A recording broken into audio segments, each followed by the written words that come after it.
Very good morning to all of you. सभी को नमस्कार और बहुत बहुत स्वागत है मेरे चैनल जुडिशियल एस्पिरेंट में। तो फ्रेंड्स, जैसा कि कुछ कमेंट्स आए थे, कुछ व्हाट्सएप पे मैसेज आए थे जिसमें क्वेश्चन ये था कि सर तैयारी तो अच्छी कर लेते हैं लेकिन एग्ज़ाम हॉल में जाके सब कुछ गड़बड़ हो जाता है। और जहाँ तक मैं आपसे बात करूँ कि एग्ज़ामिनेशन हॉल में गड़बड़ हो जाता है, तो वो किसी एक व्यक्ति के साथ ये बात नहीं होती, वो लगभग लगभग सबके साथ ये बातें होती हैं।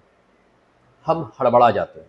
ठीक है, जैसे कि होता क्या है कि हमने मान लीजिए, मैं अभी करंट पर्सपेक्टिव में एपीओ की ही बात करूंगा क्योंकि एपीओ की वैकेंसी आने वाली है। ठीक है, तो जो मेरा एक्सपीरियंस रहा था एपीओ का, ठीक है, उसमें यह था कि with in half an hour में मैंने लॉ कंप्लीट कर लिया था अपना। ठीक है, with in half an hour मेरी पेंसिल कहीं रुकी नहीं थी। पहले मैंने पेंसिल से किया था, फिर उसके बाद जब मैं एक बार दोबारा गो थ्रू किया, फिर मैंने पेन से सर्किल किए OMR शीट में। तो with in half an hour में वो काम हो गया था कंप्लीट। उसके बाद में आया जीएस वाले पोर्शन में जो 50 मार्क्स का होता है। जीएस का मुझे बड़ा फोबिया था, ये मुझसे नहीं हो सकता, मुझसे नहीं हो पाएगा, मैं कितना भी कर लूँ मुझे याद नहीं होगा, जो कि अब मैंने ख़त्म किया है अपना फोबिया। ठीक है, तो मैंने जीएस स्टार्ट किया करना। ठीक है, मैंने 18 question back to back tick किए। बैक टू बैक मैंने 18 क्वेश्चन टिक किए और उसमें से ये डैम श्योर था कि मेरा 17 क्वेश्चन, 18 में से 17 क्वेश्चन तो कहीं जाने वाले नहीं है, बिल्कुल परफेक्टली सही रहेंगे, क्योंकि वो मेरे पढ़े हुए आए थे। उसमें करंट अफेयर के कुछ क्वेश्चन थे, कुछ क्वेश्चन स्टैटिक जीके के थे। तो 95 क्वेश्चन मैंने अटेम्प्ट किए थे अपने लॉ में out of 100, and first time मैंने 50 में से 18 क्वेश्चन अटेम्प्ट किए, पहली बार जब मैं जीएस कर रहा था। बाद में मेरे मन में क्या आया कि यार मेरिट और चढ़ेगी तो अटेम्प्ट कम ना रह जाए। ठीक है, अब आप देखिए यहीं से गड़बड़ी होना शुरू हुई। मेरिट चढ़ेगी, ऐसा ना हो कि मेरे मार्क्स कम रह जाए। ठीक है, अब मैंने एक अंधा खेल खेलना शुरू किया जीएस में।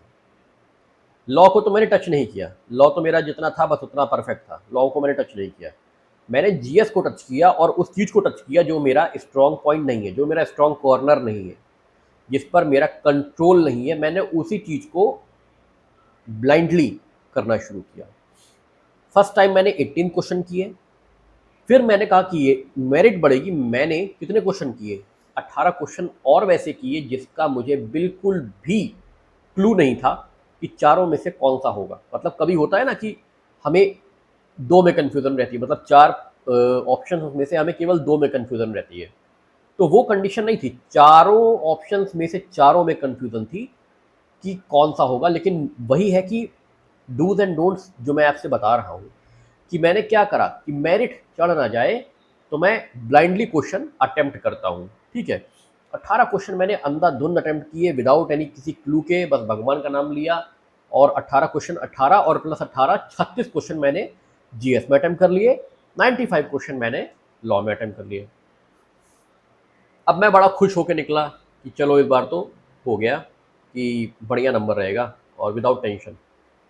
जब आंसर की आई, ऑफिशियल आंसर की, और मैंने जब उससे मैच किया अपनी जो शीट्स हमें मिलती है, कार्बन शीट्स, उससे जब मैंने मैच किया तो मेरे 18 में से 18 क्वेश्चन गलत थे। मेरा मेरा एक भी तुक्का सही नहीं बैठा था।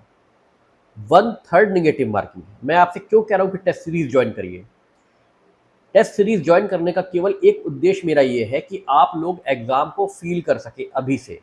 और मैं टेस्ट सीरीज ऐसी वैसी फ्रेम नहीं कर रहा हूँ जो टेस्ट सीरीज कॉपी पेस्ट वाली है, मेरा वो नहीं है। 4 स्टूडेंट रहे लेकिन 4 स्टूडेंट क्वालिटी कंटेंट पाए, मेरा ये रहता है। ठीक है, तो टेस्ट सीरीज ज्वाइन इसीलिए मैं आपसे कह रहा हूँ। तो मैं आता हूँ अपनी बात पे कि मेरे 18 में से 18 बैक टू बैक, और एक क्वेश्चन उन 18 में से जो परफेक्शन में थे उसमें से, मतलब 19 क्वेश्चन मेरे गलत हो गए और 17 क्वेश्चन वो मेरे सही थे जिस पर मैं श्योर था। तो अब आप 105 मेरिट गई थी, 105 नंबर की मेरिट गई थी। ठीक है, लॉ में भी मेरे 4 क्वेश्चन गलत हो गए थे, 4 या 5 क्वेश्चन गलत हुए थे, जिसमें से कि 2 क्वेश्चन ऐसे गलत हुए थे कि मन कर रहा था अपने आप को थप्पड़ मारूं। इसमें से कौन सा क्वेश्चन मुझे याद नहीं आ रहा है। ये क्वेश्चन एडीजे से जुड़ा हुआ कुछ था, सेशन कोड से जुड़ा कोई क्वेश्चन आया था। ठीक है, अभी याद आएगा तो मैं आपको बताऊंगा। 2 क्वेश्चन ऐसे गलत हुए कि मतलब एकदम अपने आप पे कोफ्त आ गया। क्यों गलत हुए? ओवर कॉन्फिडेंस में गलत हुए। ओवर कॉन्फिडेंस, क्वेश्चन को प्रॉपर ना पढ़ना, जल्दबाजी में टिक कर लेना। सीआरपीसी मेरा फेवरेट है और सीआरपीसी में अच्छा कंट्रोल रखता हूँ, और वो सीआरपीसी से रिलेटेड क्वेश्चंस थे, तो मैंने कहा अरे यार ये तो मुझे आता ही है।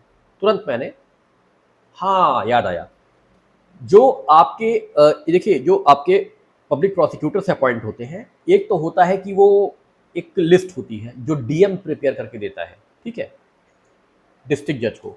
और एक जो है हमारा क्या रहता है, एक हमारा पूरा वो रहता है जिसे कहते हैं कि कैडर रहता है, जो हम लोग तैयारी कर रहे हैं, हम लोग थ्रू कैडर सेलेक्ट होंगे। हमारा एक कैडर रहेगा, असिस्टेंट प्रोसिक्यूशन ऑफिसर का कैडर है, उसमें से हमें डिस्ट्रिक्ट अपॉइंट होगा।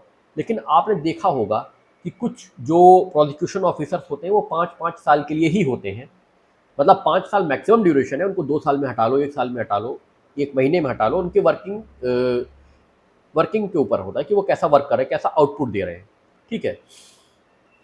उसी में आया था कि जो पब्लिक प्रोसिक्यूटर का अपॉइंटमेंट होता है वो district magistrate with the consultation of ADJ होता है या डिस्ट्रिक्ट जज होता है। मैंने क्या किया, केवल डिस्ट्रिक्ट जज को टिक कर दिया, जबकि मुझे अच्छे से आंसर आज भी याद है कि कंसल्टेशन विद द डिस्ट्रिक्ट जज होता है। घर पे आके देखा तो मालूम पड़ा कि वो क्वेश्चन तो गलत हो गया। ऐसे ऐसे मेरे 5-6 क्वेश्चन लॉ में और 19 क्वेश्चन जीएस में। 105 मेरिट ओबीसी की थी, मैं डाउन हो गया भाई, 1/3 नेगेटिव ने सब कुछ खा लिया मेरा, ठीक है। तो मैं आपसे यही बातें कर रहा हूं कि आप जब भी एग्जाम हॉल में जाइए, एग्जाम हॉल में आपका पेपर गारंटीड निकल जाएगा अगर आप अपने ओवर कॉन्फिडेंस को ताक पर रख के जाएंगे, साइड पे रख के जाएंगे, क्वेश्चन को एक नहीं 2 बार पढ़ेंगे, ठीक है। और जीएस का, बेसिक जीएस का मैं बता दे रहा हूँ, जीएस में जितना आए भाइयों, जितना आपको स्ट्रॉन्ग आ रहा है, जितना परफेक्शन के साथ आपको आ रहा है, उतना ही अटेम्प्ट करना। जीएस में तुक्केबाजी नहीं चलती। 75 चैनल यूट्यूब पे पड़े हैं जो बताते हैं तुक्का कैसे लगाएं, एकदम निहायत बेवकूफ़ी वाली बातें हैं। कोई तुक्के का कोई यार प्रोसीजर है कि तुक्का कैसे लगाएं? ये भी कोई ये ट्रिक हो गई कि तुक्का कैसे लगाएं? ये कोई फालतू वाली बात। उनका तो वीडियो चल जाएगा, आपका अटेम्प्ट निकल जाएगा तुक्केबाजी चक्कर में। तो मैं आपको साफ सीधी बात बता दूं कि तुक्का फुक्का कुछ नहीं होता है, एक नंबर नहीं मिलता तुक्के में से, जो मैंने अपना एक्सपीरियंस किया है। आपको जितना परफेक्शन के साथ जीएस में आए, अगर आपको 2 ऑप्शन में किसी एक पर सस्पेंस है, वो क्वेश्चन अटेम्प्ट कर सकते हो। अगर चारों के चारों नहीं आते तो आंख बंद करके उसे छोड़ ही देना। अगर आपके 50 में से 18 से 20 क्वेश्चन अटेम्प्ट हो गए हैं, जो कि आपको लग रहा है कि 99% सही है, उतने पे ही संतोष करो। लॉ में चांस ले लो, लॉ में चांस ले लो जहां पे आपको लग रहा है कि चांस ले सकते हो। लेकिन जीएस में चांस मत लेना, क्योंकि जीएस हम लोगों का, जुडिशरी से जुड़े हुए, एपीओ से जुड़े हुए तैयारी करने वाले बच्चों का स्ट्रॉन्ग पॉइंट नहीं होता। ये मैं अच्छे से जानता हूँ। तो मेरा आज का वीडियो इसी पे था कि आप बिल्कुल भी तुक्केबाजी पर ना जाएं एपीओ या जे का पेपर देने, और खासतौर पर जीएस वाले साइड में। आपको जितना आता हो उतना अटेम्प्ट करिए। 4 में से चारों ऑप्शन नहीं आ रहे, छोड़ दीजिए। 4 में से 2 आ रहे हैं तो आप चांस ले सकते हो, लेकिन चांस तब लेना जब आपने एक लेवल अचीव किया हो। मतलब 50 में से 20 क्वेश्चन अगर आपके हो गए हैं तो ही चांस लेना। 50 में से 10 हुए हैं, चांस भी मत लेना, क्योंकि आपका इतना नंबर नहीं कि आप वन नेगेटिव मार्किंग एफोर्ड कर पाओ, इतना नहीं आपके पास, ठीक है। तो आप सिंपल सा, विदाउट ओवर कॉन्फिडेंस, एक क्वेश्चन को 2 बार, तुक्केबाजी पर विश्वास मत करो, ठीक है। अपने ऊपर कंट्रोल रखो। इजी क्वेश्चन को भी बहुत हाई तौबा से मत पढ़ो, जो अक्सर होता है। इजी क्वेश्चन देखते हैं, हड़बड़ा जाते, जल्दी से इसको ओएमआर कर दे, जल्दी से ओएमआर कर दे, कहीं हम भूल ना जाए, कहीं हमसे। तो इसमें चीजें जरूर गड़बड़ होंगी, गारंटीड गड़बड़ होगी। तो इन सब चीजों से बचिए। एपीओ की वैकेंसी सर पे है, एकदम निकट है, तैयारी करते चलिए। एपीओ की टेस्ट सीरीज स्टार्ट करने जा रहा हूं, ज्वाइन कर लीजिए, आपके बेनिफिट की बात है। नेक्स्ट संडे, आज मंडे है, ये वीडियो आज मंडे को बन रहा है मॉर्निंग में। नेक्स्ट संडे को मेरा पहला पेपर मैं दूंगा बच्चों को। काफ़ी बच्चे मुझसे जुड़ चुके हैं, कल ही मेरे पास काफ़ी मैसेज आए थे और कुछ लोगों का फ़ोन आया था, तो उससे वो ऐड हुए हैं। अभी आपके पास 1 हफ्ते का टाइम है, आप अपना सोच लो, विचार लो, ठीक है, अपने फ्रेंड से बात कर लो, घर वालों से बात कर लो, ठीक है, फिर आप डिसीजन लो अपना।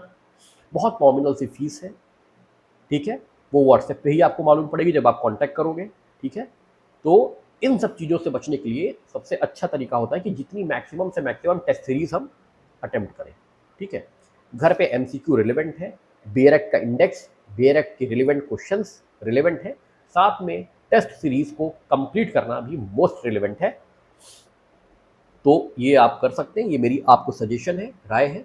बहुत ही मिनिमम कॉस्ट पे, इतना मिनिमम कॉस्ट पे कोई नहीं करा रहा test series with quality content. जो आपको मिलेगा तो आप खुद देख लेंगे कि यस सर, जो आपने कहा था एकदम 100% क्वालिटी कंटेंट, फर्जी कॉपी पेस्ट वाला काम मेरे से नहीं होता, ठीक है। मेहनत करता हूँ, खुद टाइप करवाता हूँ, मेरी टीम है, बहुत बड़ी टीम तो नहीं, लेकिन हाँ कुछ लोग हैं जो टाइप करते हैं, कंटेंट मैं बस देता हूँ, वो टाइप करके मुझे देते हैं, मैं आप तक पहुँचाऊँगा, ठीक है।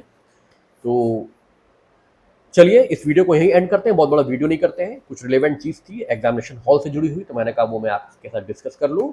नेक्स्ट वीडियो बहुत जल्दी आपके सामने आएगा, तब तक के लिए सबको नमस्कार, धन्यवाद।